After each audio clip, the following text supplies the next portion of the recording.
बचत का महत्व, प्रकार और साधन विषय में आपका स्वागत है। इस विषय के अंत तक आप बचत के महत्व को पहचानेंगे। बचत के विभिन्न प्रकारों को अवधि के आधार पर पहचानेंगे। बचत के विभिन्न साधनों के आधार पर पहचानेंगे। अपनी आवश्यकताओं के अनुरूप बचत साधन का विश्लेषण करेंगे। बचत वह धन है जो आपके खर्चों पर अपना सारा पैसा खर्च करने के बाद बचता है। इसलिए बचत वह पैसा या कीमती सामान है जिसे आप अलग रख देते हैं, जैसे आप बरसात के दिन के लिए अनाज रखते हैं। बचत आपके परिवार की भविष्य की जरूरतों, आपात स्थितियों या सपनों के लिए वित्तीय सुरक्षा सुनिश्चित करती है, जिससे आपको अधिक स्थिर और आरामदायक जीवन जीने में मदद मिलती है। आपके द्वारा बचाया गया प्रत्येक छोटा सा हिस्सा अधिक सुरक्षित भविष्य की ओर एक कदम है। हमें निम्नलिखित कारणों से बचत करने की आवश्यकता है। आपातकालीन निधि, वित्तीय सुरक्षा, वित्तीय स्वतंत्रता, जीवन परिवर्तन से निपटना, सेवानिवृत्ति योजना, धन का निर्माण, मन की शांति। आपातकालीन निधि, पैसा बचाने से आप एक आपातकालीन निधि बना सकते हैं। यह फंड आपको मेडिकल बिल, कार की मरम्मत जैसे अप्रत्याशित खर्चों को कवर करने में मदद कर सकता है और आपको कर्ज में डूबने से बचा सकता है। वित्तीय सुरक्षा, बचत वित्तीय सुरक्षा प्रदान करती है। यह आपको घर खरीदने, अपने बच्चों को कॉलेज भेजने या आराम से सेवानिवृत्त होने जैसे दीर्घकालिक वित्तीय लक्ष्यों को प्राप्त करने में मदद करता है। बचत यह सुनिश्चित करती है कि आपके पास अपनी भविष्य की जरूरतों और महत्वाकांक्षाओं को पूरा करने के लिए संसाधन हैं। वित्तीय स्वतंत्रता, पैसा बचाने से आपको वित्तीय स्वतंत्रता मिलती है। यह आपके ऋण और क्रेडिट को कम करता है, जिससे आप ऋण द्वारा नियंत्रित होने के बजाय अपनी प्राथमिकताओं के आधार पर वित्तीय निर्णय ले सकते हैं। जीवन में बदलावों से निपटना, जीवन अनिश्चित है और बचत आपको जीवन के बड़े बदलावों के दौरान अधिक सहजता से मदद कर सकती है। चाहे शादी हो, बच्चे हो या अप्रत्याशित चुनौतियों का सामना करना हो, आपकी बचत सुरक्षा जाल प्रदान कर सकती है। सेवानिवृत्ति योजना, सेवानिवृत्ति के लिए बचत करना महत्वपूर्ण है। जैसे जैसे आपकी उम्र बढ़ती है, आपकी काम करने और कमाने की क्षमता कम हो सकती है। इसलिए सेवानिवृत्ति के लिए बचत अलग रखने से आप अपनी जीवन शैली को बनाए रख सकते हैं। जब आप काम नहीं कर रहे हों तो बचत खर्चों को कवर करने में मदद करती है। धन का निर्माण, समझदारी से बचत और निवेश आपको समय के साथ धन बनाने में मदद कर सकता है। चक्रवृद्धि ब्याज और निवेश रिटर्न आपके पैसे को बढ़ा सकते हैं, जिससे आपके भविष्य के लिए धन का निर्माण हो सकता है। मन की शांति, यह जानकर कि आपके पास बचत है, तनाव कम हो सकता है और मानसिक शांति मिल सकती है। वित्तीय सुरक्षा और आपके वित्त पर नियंत्रण की भावना समग्र कल्याण में योगदान करती है। बचत का प्रबंधन करने का अर्थ है अपने वित्तीय लक्ष्यों तक पहुंचने के लिए अपने पैसे का बुद्धिमानी से उपयोग करना। यह योजना बनाने जैसा है कि आप अपनी आय कैसे खर्च करेंगे। बचत का प्रबंधन करने से आपको अपने पैसे के बारे में सुरक्षित महसूस करने और अपनी भविष्य की जरूरतों के लिए योजना बनाने में मदद मिलती है। आइए एक उदाहरण की मदद से समझते हैं। आइए अपने पैसे को बुद्धिमानी से प्रबंधित करने के एक आसान और प्रभावी तरीके के बारे में बात करें। अपनी कमाई को एक बड़े पिज्जा के रूप में कल्पना करें, जो 3 भागों या स्लाइस में विभाजित है। नीड स्लाइस, आय का 50% घर, भोजन और बिल जैसी जरूरतों पर खर्च करें। वांट स्लाइस आय का 30% बाहर खाने, खरीदारी और मनोरंजन के लिए खर्च करें। बचत के लिए आय का 20% भविष्य के लिए बचाएं और कर्ज चुकाएं। अपनी बचत करने और लक्ष्यों को पाने के लिए अपनी आय से बचे हुए पैसे को अलग अलग हिस्सों में बांटना जरूरी है, जैसे कि तत्काल आवश्यकता के लिए बचाया गया धन, अल्पावधि, वह धन जिसकी जल्द ही आवश्यकता हो सकती है, मध्यम अवधि, और वह धन जो भविष्य की आवश्यकता के लिए बचाया जाता है, जो अगले 5 से 6 साल में नहीं हो रहा है, दीर्घकालिक। आइए एक एक करके उनका अन्वेषण करें। तत्काल आवश्यकता के लिए बचाया गया पैसा आपकी अल्पकालिक बचत है। उदाहरण के लिए, मुझे अपनी स्वास्थ्य बीमा पॉलिसी को अपग्रेड करना है। मुझे आगामी त्योहार के लिए अपने परिवार में सभी के लिए उपहार खरीदने हैं। मुझे अपना दोपहिया वाहन बदलना होगा क्योंकि यह पुराना है और इसकी रखरखाव लागत अधिक है। अल्पकालिक लक्ष्यों तक पहुंचने के लिए आपको अपनी आय और व्यय का बजट बनाना होगा। अपने पैसे का एक हिस्सा किसी सुरक्षित और सुलभ जगह, जैसे बैंक खाते में बचाना होगा।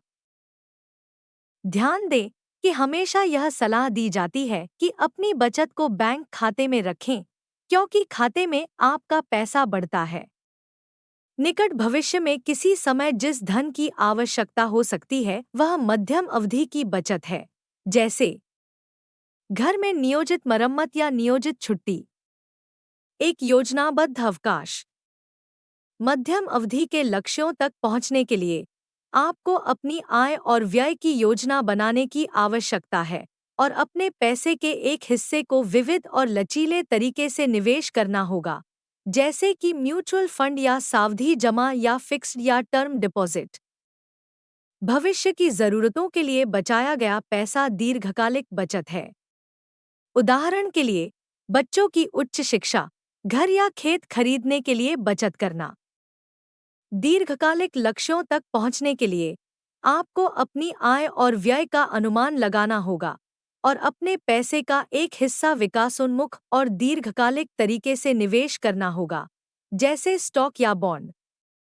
आप इन निवेश विकल्पों के बारे में बाद में जानेंगे। बचत खाता बैंक में अपना पैसा रखने का एक सुरक्षित स्थान है। आप जब भी जरूरत हो जमा और निकाल सकते हैं।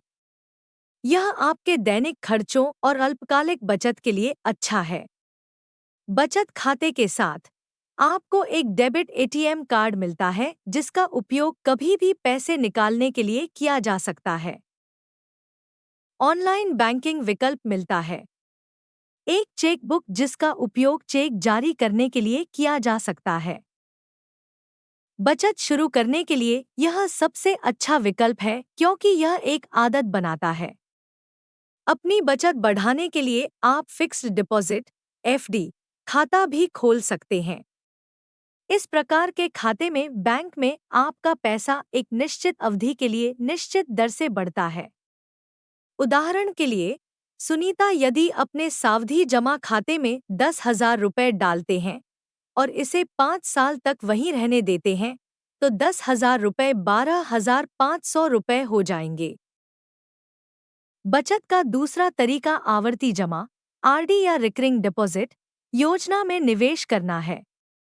इस योजना में आप एक निश्चित अवधि तक मासिक रूप से एक निश्चित राशि जमा कर सकते हैं और उस अवधि के अंत तक आपके पास बचत के रूप में धनराशि जमा हो जाती है। उदाहरण के लिए, यदि विमला एक वर्ष के लिए मासिक 1,000 रुपये जमा करती है, बिना कोई महीना गंवाए, तो कुल जमा राशि 12,000 रुपये 12 महीने गुना 1,000 रुपये होगी। यदि आरडी ब्याज दर 6% प्रति वर्ष है, तो अर्जित तिमाही चक्रवृद्धि ब्याज 727 रुपये 37 पैसे होगा। तो वर्ष के अंत तक उसके पास 12,727 रुपये 37 पैसे की राशि होगी। अर्जित ब्याज इस बात पर निर्भर करता है कि खाते में पैसा कितने समय तक रहता है, भले ही आप कभी भी पैसा निकाल सकते हैं। सार्वजनिक भविष्य निधि या पीपीएफ लोगों को एक निर्धारित राशि जमा करने में सक्षम बनाता है, जो कम से कम 500 रुपये या अधिक से अधिक 1,50,000 रुपये प्रति वर्ष हो सकती है, और इस प्रकार कर लाभ का आनंद लेते हुए एक सेवानिवृत्ति निधि स्थापित कर सकता है। प्रमुख विशेषताएं। ब्याज दर। पीपीएफ एक आकर्षक ब्याज दर प्रदान करता है, जो इसे दीर्घकालिक बचत के लिए आदर्श बनाता है। लंबी अवधि का निवेश। इसे एक दीर्घकालिक निवेश उपकरण के रूप में वर्गीकृत किया गया है, जो एक सुरक्षित सेवानिवृत्ति निधि सुनिश्चित करता है। उदाहरण के लिए, सुनीता आपका बेटा एक निश्चित वेतन पर एक मिल में काम कर रहा है, तो वह हर साल मान लीजिए 5,000 रुपये पीपीएफ में जमा कर सकता है और 15 साल तक जमा करता रह सकता है। ब्याज दर 7.1% प्रति वर्ष हर साल है, तो 15 साल बाद उनके पीपीएफ में लगभग 80,000 रुपये होंगे।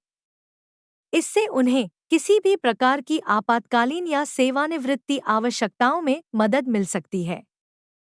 वरिष्ठ नागरिक बचत योजना (SCSS) को मध्यम से दीर्घकालिक निवेश विकल्प माना जाता है। 60 साल से अधिक उम्र के लोगों के लिए यह खास योजना है। इस योजना में वरिष्ठ नागरिक 5 साल के लिए एकमुश्त राशि निवेश कर सकते हैं और कर लाभ के साथ नियमित आय प्राप्त कर सकते हैं। यह एक डाकघर बचत योजना है।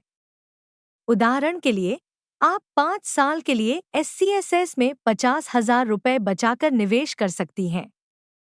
ब्याज दर 8.2% होगी और आपको कर लाभ भी मिलेगा। राष्ट्रीय बचत प्रमाण पत्र या NSC एक सरकारी योजना है जहां कोई भी निश्चित आय प्राप्त करने के लिए किसी भी डाकघर शाखा में योजना में निवेश कर सकता है। NSC की परिपक्वता अवधि 5 वर्ष निश्चित है। उदाहरण के लिए, आप रुपए का निवेश कर रहे हैं NSC में 1,000 और यह आपको पहले वर्ष के लिए मूल राशि पर करों में कटौती के लिए पात्र बनाता है। दूसरे वर्ष में आप उस वर्ष के निवेश के साथ साथ पहले वर्ष में मूल राशि पर अर्जित ब्याज पर कर कटौती की मांग कर सकते हैं। भारतीय डाक सेवा एक दीर्घकालिक निवेश है और लोगों को दीर्घकालिक वित्तीय लक्ष्यों को प्राप्त करने में मदद करने के लिए एक लघुबचत प्रमाण पत्र कार्यक्रम के रूप में किसान विकास पत्र लॉन्च किया गया है। ब्याज दर 7.5% है, जो बाजार मूल्यांकन के अनुसार बदलती रहती है। उदाहरण के लिए, यदि आप 7.4% की ब्याज दर पर लगभग 9.5 वर्ष 115 महीने की अवधि के लिए मान लीजिए 5,000 रुपये का निवेश करते हैं, तो अंत में आपके पास परिपक्वता के बाद 10,000 रुपये की राशि होगी। एम्प्लॉय प्रोविडेंट फंड (EPF) 20 या अधिक कर्मचारियों वाले प्रत्येक व्यवसाय संगठन के लिए है।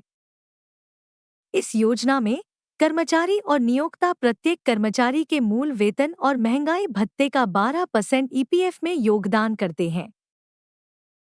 कर्मचारी के सेवानिवृत्त होने के बाद उन्हें एकमुश्त राशि मिलती है, जिसमें दोनों पर ब्याज के अलावा उनका अपना और नियोक्ता दोनों का योगदान शामिल होता है। वर्तमान में EPF जमा पर ब्याज दर 8.15% प्रति वर्ष है। कर्मचारियों का मूल वेतन प्लस महंगाई भत्ता 14,000 रुपये। EPF में कर्मचारियों का योगदान 12% 14,680 रुपये। EPF में नियोक्ता का योगदान 3.67% 14,514 रुपये। EPS में नियोक्ता का योगदान 8.33% 14,166। धन्यवाद।